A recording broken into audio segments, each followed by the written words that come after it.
이제 오늘 제목은 참된 신앙이라는 제목으로 창세기 45장 1절에서 15절 말씀을 가지고 함께 나눠 보도록 하겠습니다. 우리 모두가 일생을 살면서 참으로 가치 있는 삶을 사는 것은 신앙하는 삶을 사는 것입니다. 왜냐하면 온 우주를 창조하신 하나님과 함께하는 사는 삶을 살기 때문입니다.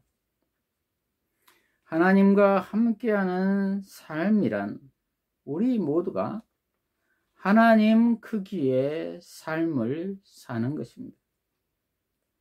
그러므로 우리의 신앙은 가치가 있는 것입니다. 그러면 우리 모두가 하나님과 함께하는 참된 신앙을 갖기 위해서는 구체적으로 어떠한 삶을 살아야 할까요? 오늘 본문을 통해서 살펴보도록 하겠습니다. 오늘 본문 전체 줄거리를 살펴보면 애굽 총리인 요셉은 드디어 형들과 자기의 친동생인 베냐민을 대면하게 됩니다. 두 번째까지는 감정을 억누르고 있었는데 유다의 변화된 탄원으로 이제 세 번째에는 참지 못하고 대신들을 다 나가 있으라고 하면서 소리 높여 웁니다. 그 소리를 이집트 사람들과 바로의 집 사람들도 다 들었습니다. 그리고 요셉은 형들과 베냐민에게 자신의 신분을 밝힙니다. 그러자 형들은 놀랍니다. 그리고 두려워합니다. 그러자 요셉은 두려워하지 말라고 하면서 자신을 여기로 보낸 것은 형들이 아니라 하나님이시다 라고 말합니다. 하나님이 앞서서 후손들의 생명을 보존하기 위하여 자신을 보내셨다는 것입니다. 그러니 자신을 판 것에 대해서 너무 자책하지 말라는 합니다. 그리고 아버지의 안부를 묻고 아버지를 모시고 이곳으로 고센 땅으로 오라고 합니다. 앞으로 기근이 5년이 더 남아 있으니 그때까지 여기에 있다가 다시 가나안으로 돌아가라고 합니다. 자신이 부족함 없이 봉양하겠다는 것입니다. 그리고 요셉이 베냐민을 끌어안고 울고 형들과 입을 맞추니 그제서야 형들은 안도의 심을 쉬며 요셉과 이야기를 합니다. 여기에서 우리 모두가 생각해야 할 점은 참된 신앙이란 첫째로 섭리를 인정하는 삶입니다. 섭리란 국어사전을 찾아보니까 자연계를 지배하고 있는 원리와 법칙이라고 정의하고 있습니다. 그러므로 하나님의 섭리란 하나님께서 모든 피조물과 그 모든 행동을 보존하시며 통치하시는 일입니다. 오늘 본문을 보면은 요셉은 하나님의 섭리를 인정하는 것을 볼 수가 있습니다. 7절에서 8절입니다. 하나님께서 세상의 형님들의 우선을 보존하시고 큰 구원으로 형님들을 살리시려고 형님들 앞서 나를 보내셨습니다. 그러므로 이제 나를 이곳으로 보내시는 분은 형님들이 아니고 하나님이십니다. 이렇게 기록되어 있습니다. 요셉의 신앙 고백입니다. 요셉이 이러한 고백이 있기 전까지 요셉에게는 얼마나 많은 억울한 고난이 있었습니까? 자신이 하나님의 꿈을 말했다가 형들의 시기와 질투로 말미암아 애굽으로 팔려가게 되지 않았습니까? 그 꿈은 창세기 37장 7절과 9절에 보면은 형들의 곡식단들이 자기 곡식단을 향해 절을 하였다는 것과 9절에 해와 달과 11별들이 자신에게 절을 하였다는 꿈입니다. 그것은 요셉이 구원자가 될 것이라는 꿈입니다. 즉 이것은 하나님의 구속사적 개념의 꿈이었던 것입니다. 즉 노아의 방주와 같은 꿈이기도 하고 예수 그리스도를 통한 인류를 구원할 구원의 예표이기도 합니다. 이것은 창세전부터 예정된 하나님의 섭리와 계획입니다. 이것을 하나님께서 요셉에게 보여주신 것입니다. 그런데 이렇게 하나님의 구속 사역을 말하면 요셉처럼 애굽에 팔려가게 됩니다. 그것은 세상이 그것을 좋아하지 않는다는 것입니다. 왜냐하면 현재 보여지는 삶 속에서는 자신들의 요셉의 육신의 형인데 동생인 요셉에게 절한다니 감정이 상한 것입니다. 건방지다는 것입니다.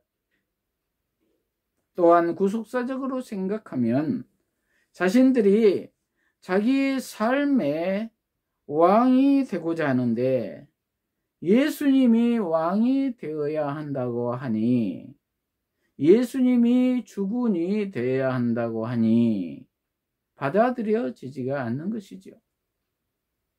그래서 이스라엘 백성들이 구원자이신 예수님을 십자가에 못 박았기도 하고요.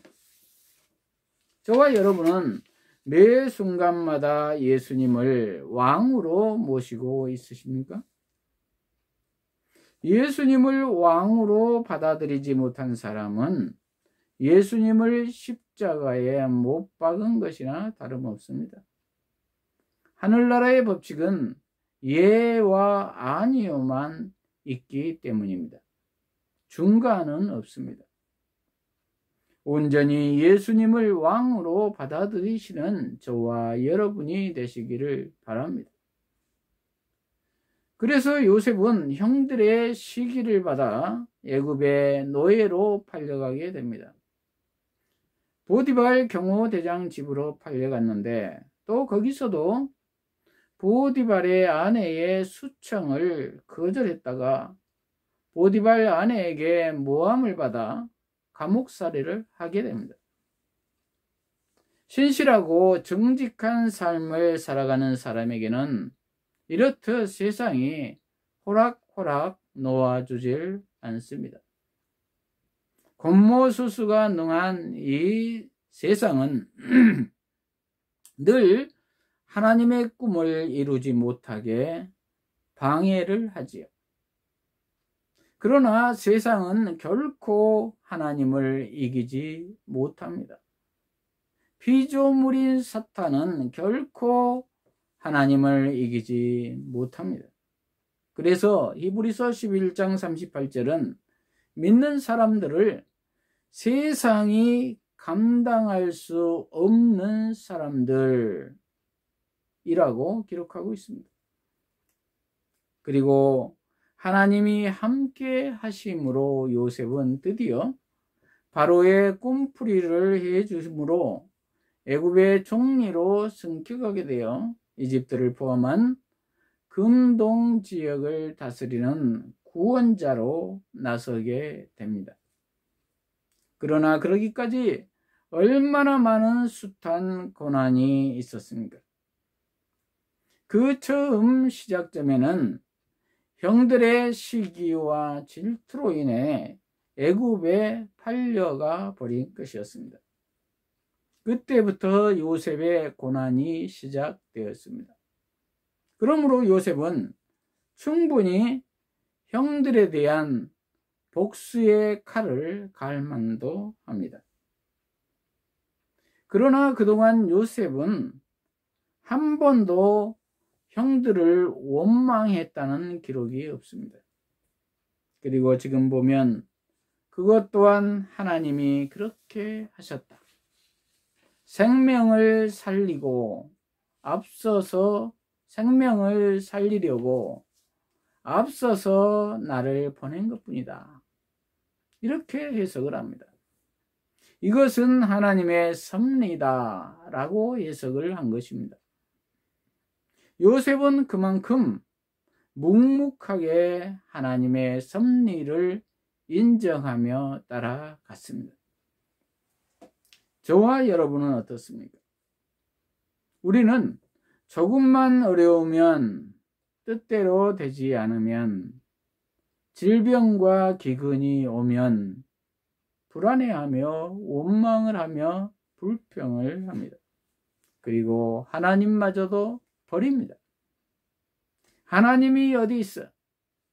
하나님이 계신다면 이럴 수는 없지. 안 계시니까 이러한 고난이 지속되는 것이지. 내 생각이 맞아. 내가 벌어먹고 살아야지 하나님이 밥 먹여주냐? 이렇게 말합니다. 그러나 과연 그럴까요?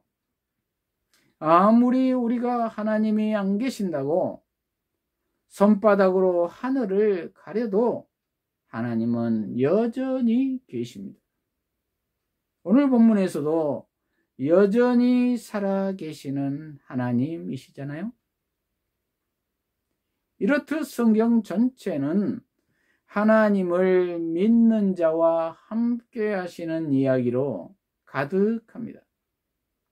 믿음은 바라는 것들의 실상이요 보이지 않는 것들의 증거니 선지자들이 이로써 증거를 얻었느니라 라고 히브리서 1장 11장 1절에서 2절은 말씀합니다. 그렇습니다.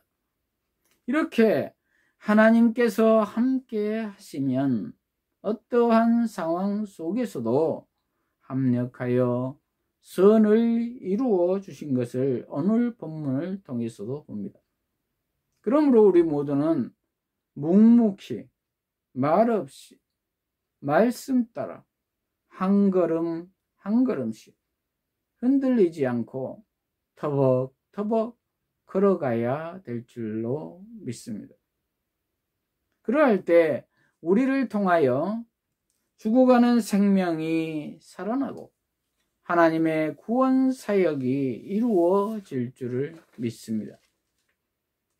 이렇게 모든 환경과 상황을 하나님의 섭리로 인정하며 담대하게 나아가는 저와 여러분이 되시기를 바랍니다. 둘째로 용서하는 삶입니다. 5절에 보면은 이제 형님들이 나를 이곳에 판 것 때문에 근심하거나 자책하지 마십시오. 하나님께서 생명을 구하시려고 형님들 앞서 나를 보내셨습니다. 이렇게 기록되어 있습니다. 이렇게 자신의 억울한 인생을 하나님의 섭리로 인정하는 삶만이 진정한 용서를 할 수가 있습니다. 요셉은 하나님이 하신 것이라고 형들에게 자책하지 말라고 하지 않습니까? 이것이 진정한 용서입니다. 내가 용서해 주는 삶이 아니라 그것이 하나님의 섭리라고 인정하는 삶만이 진정한 용서가 되는 것입니다. 왜냐하면 내가 해주는 용서는 내 감정이 바뀌면 또다시 가라앉혔던 건더기가 올라오기 때문입니다. 완전한 용서가 되지 않는 것이죠. 그러나 하나님의 섭리로 인정하는 순간 그동안의 부정적인 모든 감정이 긍정적으로 바뀌게 됩니다. 왜냐하면 하나님의 뜻이기 때문에 내가 불만을 가질 이유가 없기 때문입니다. 그것은 합력에서 선을 이루시는 하나님을 믿기 때문이죠. 그렇기 때문에 진정한 용서가 될 수가 있습니다. 요셉도 인간이기 때문에 여러 감정이 들었겠지요. 그러나 하나님의 주권과 섭리를 인정하는 삶을 살다 보니 지금까지 인도하셨던 하나님을 다시금 묵상하게 되는 것입니다. 그리고 4절에서 5절을 보면은 요셉은 자상하게 표현하여 가까이 오도록 하며 형님 두려워하지 마십시오. 그리고 너무 자책하지 마십시오. 하나님이 하신 일입니다. 이렇게 말합니다. 그렇습니다. 마음만으로 가지고 있어서는 안 됩니다. 이렇게 구체적으로 표현해야 합니다. 그럴 때 형들의 마음이 편안해지는 것을 볼 수가 있습니다. 이것이 하나님 크기의 삶입니다. 예수님이 우리 죄를 용서해 주시고 대속해 주신 삶입니다. 저와 여러분은 어떻습니까? 나에게 해를 끼치는 사람을 아직도 증오하고 있으십니까? 도저히 용서하지 못하시겠습니까? 우리 모두는 용서하지 못할 사람이 없습니다. 왜냐하면 우리 모두는 예수님을 다 십자가에 못 박아 죽였기 때문입니다. 그러나 용서를 받았잖아요. 살인자임에도 불구하고 말입니다. 안 죽였다고요? 우리가 형제를 미워하고 사랑하지 못하고 자기를 사랑하고 우상 숭배하는 모든 것은 다 예수님을 십자가에 못 박아 죽인 것이나 다름없습니다. 지극히 작은 자에게 한 것이 곧 내게 한 것이다 라고 마태복음 25장 40절은 말씀하기 때문입니다. 그러므로 우리 모두는 하나님의 섭리를 인정하며 구체적 표현을 함으로 용서의 삶을 살아야 될 줄로 믿습니다. 이러한 우리 모두가 되시기를 바랍니다.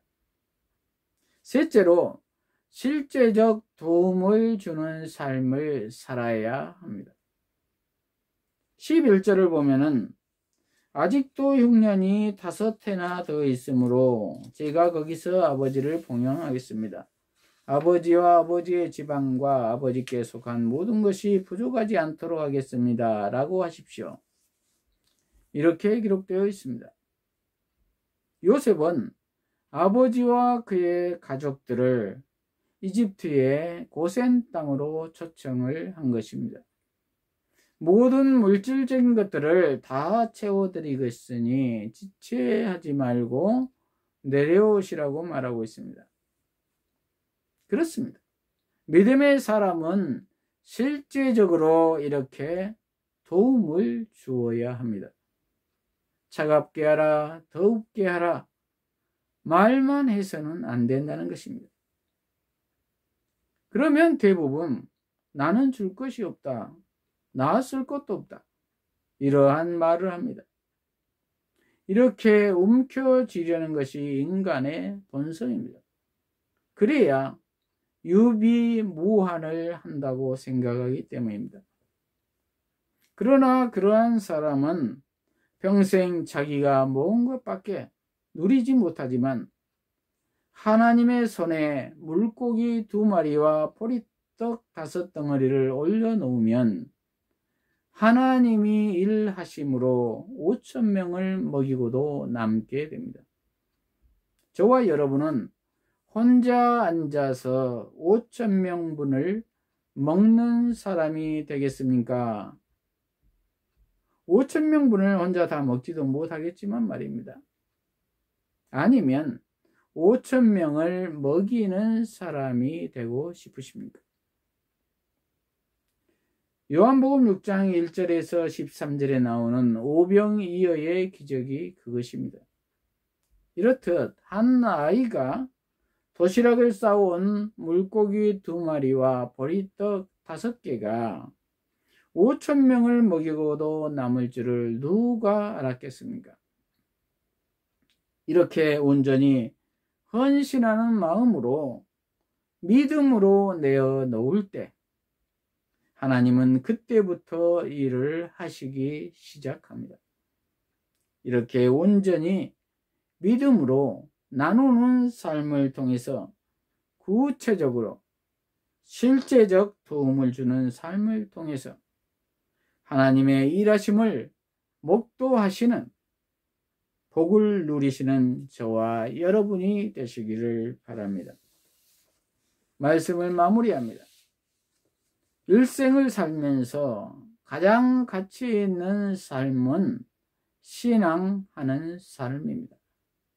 그러면 참된 신앙의 삶을 살기 위해서는 어떠한 삶을 살아야 할까요? 그러려면 첫째로 하나님의 섭리를 인정하는 삶을 살아야 합니다. 둘째로 용서하는 삶을 살아야 합니다. 셋째로 실제적 도움을 주는 삶을 살아야 합니다. 이러한 우리 모두가 되어서 하나님 크기의 삶을 살며 하나님의 꿈을 이루어드리는 복된 삶이 되시기를 축복합니다. 기도하시겠습니다.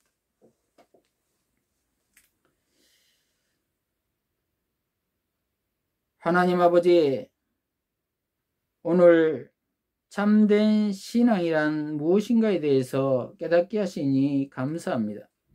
우리 모두가 일생을 살면서 모든 일에 하나님의 섭리를 인정하며 사는 삶을 살게 하시고 용서하는 삶을 살게 하시며 실제적으로 도움을 주는 삶을 살게 하셔서 하나님 크기에 복되고 참된 신앙의 삶을 살게 하여 주시옵소서.